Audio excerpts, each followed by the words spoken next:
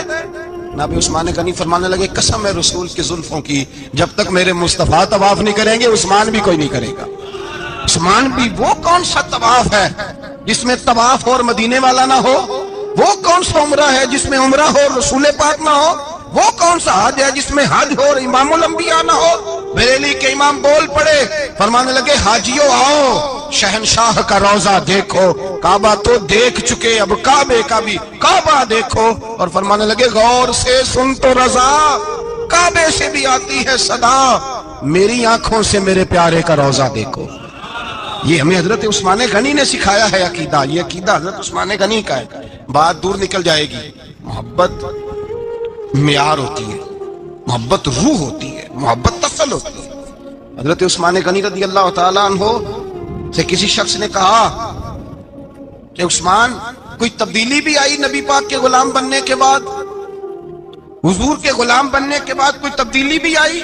لوگ اپنی اپنی تبدیلیاں بتاتے رہے. جناب عثمان غنی نے 2 جملے کہے, لوگ کہتے ہیں ہماری چیخیں نکل گئیں, یہ معراج حضور سے پیار کی, محبت اور عشق کا یہ رنگ عثمان غنی کا.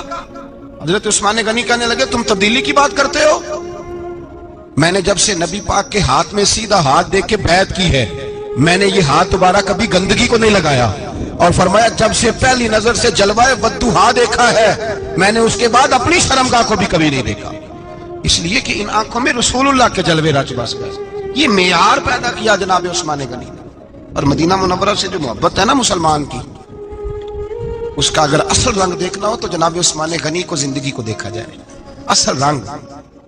حضرت سیدنا عثمان غنی با حیا بڑے تھے. کیا بڑے تھے؟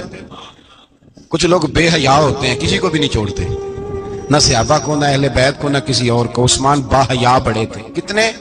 حضرت عائشہ صدیقہ فرماتی ہیں, مشکات میں مسلم میں موجود ہے, آپ فرماتی ہیں نبی پاک بیٹھے تھے تو حضور کی نا پنڈلی مبارک, مرد کے لیے حکم ہے ناف سے گھٹنے تک چھپا کے رکھے. پنڈلی ننگی ہو بھی جائے نا, یہ پنڈلی تو اس کی اجازت ہے شریعت میں مرد کے لیے. فرماتی ہیں اللہ کے محبوب لیٹے ہوئے تھے اور حضور کی طامت پنڈلیوں سے تھوڑی اونچی تھی, تو حضرت ابوبکر صدیق آئے,